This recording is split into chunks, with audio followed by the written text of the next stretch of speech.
A plot twist is an effective way of keeping audiences on the edge of their seats, but not every surprise comes completely out of the blue. Filmmakers just can't help leaving a hint or two for all to see, even if it's just the viewers paying the closest attention who catch them. Well, that's just like, your opinion, man. Here are Screen Rant's 10 best movie clues you totally missed. You're gonna see some serious shit. Back to the Future, Twin Pines Mall. The first Back to the Future ends with a bit of a twist. It reveals that the life Marty McFly leaves behind in 1985 is not the same one he returns to. His actions in the past have caused his entire family history to change for the better, but you don't have to wait until the final sequences for that surprise. When Marty rushes to the parking lot of Twin Pines Mall to save Doc before he's killed, it's revealed to have changed its name to Lone Pine Mall. The name change is a result of Marty running over one of Farmer Peabody's prized pines when he first arrives in 1955. It's the first clue that he altered the timeline instead of preserving it. 21 Jump Street, a familiar flavor. Undercover officers Schmidt and Jenko are given a simple mission: infiltrate and bring down a high school designer drug ring. Finding the dealer is simple enough, but finding his supplier and kingpin proves much more challenging, but it didn't have to be. After the first two take the drug while at school, Jenko notes that it tastes like Cool Ranch. What's that? Barbecue Cool Ranch? Have fun. Just a few moments later, Coach Walters appears snacking on, you guessed it, Cool Ranch Doritos. Walter turns out to be the operation's mastermind, explaining where that flavor came from. The officers might have spotted the clue if they weren't too distracted by their own tongues. Put your tongue back in your mouth. Tongue in your mouth and close it. What are you doing? Stop it. Reservoir Dogs, Big Tippers.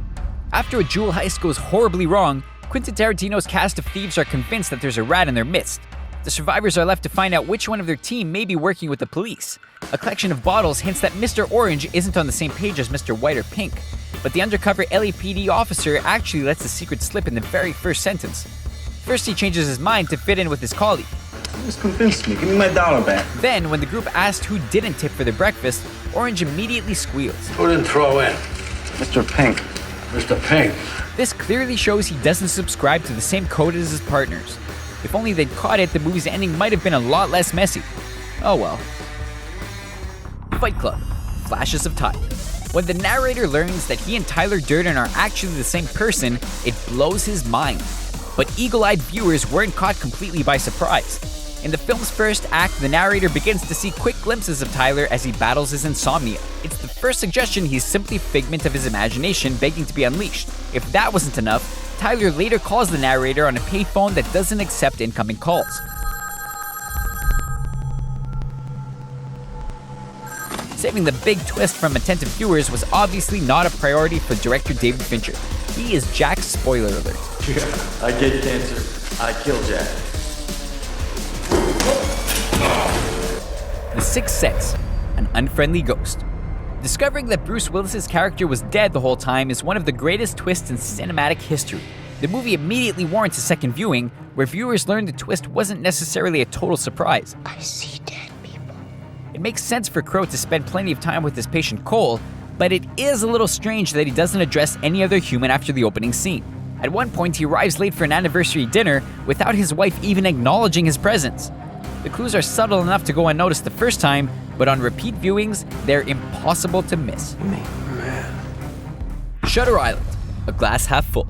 The movie's story of a federal marshal pursuing a killer in a remote mental hospital is turned on its head when hero Tony Daniels is revealed to be a patient acting out an elaborate fantasy. It's a shocking twist, but viewers should have known that Teddy's experience was less than reliable. When a patient requests a drink during her interview, the glass she drinks from is non-existent, and returns only when it's been completely drained. Teddy's fear of water may be actively censoring what he sees and doesn't see, but regardless, it's just one of the clues that shows the investigation is not what it seems. The Usual Suspects, The Truth is Gold. Everyone was floored to learn that the unassuming Verbal Kint was really the criminal mastermind Kaiser Soze. But hints were sprinkled throughout this mysterious crime drama. In the film's opening scene, the faceless Kaiser lights a cigarette with a gold lighter before setting a fiery blaze. Later on, when Verbal leaves the police station, one of his belongings is a gold cigarette lighter. One watch, gold. One cigarette lighter, gold.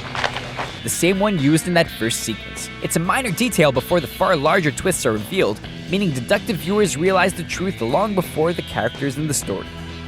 The Big Lebowski. No strike, he's out.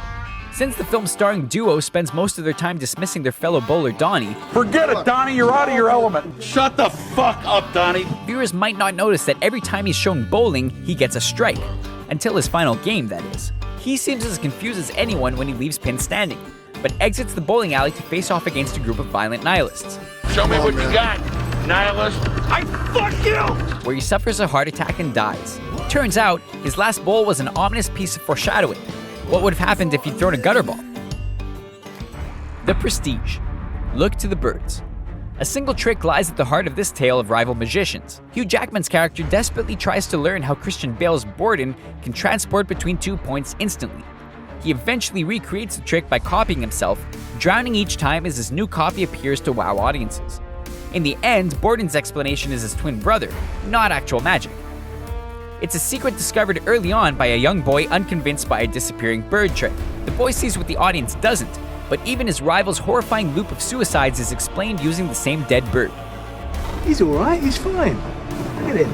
But where's his brother? The Dark Knight Rises, The League's Mark. The third of Christopher Nolan's Batman films finds Bruce Wayne surprised and devastated. He discovers his corporate ally and lover Miranda Tate is actually Talia al Ghul, daughter of Batman Begins villain Ra's al Ghul. But her membership in the League of Shadows is foreshadowed long before she confesses it. Bruce makes note of a triangular scar on her back, which is never explained. It's very similar to those covering Bane's head, implying a link between the two. Some have argued the scar resembles the brand of the League seen in Batman Begins. But whatever the case, having a villain covered in scars suggested there was more to Miranda than met the eye. Those are our picks for great clues hidden in the background of movies. Are there any we missed? Sound off in the comment section below and be sure to subscribe to our channel for more videos like this one.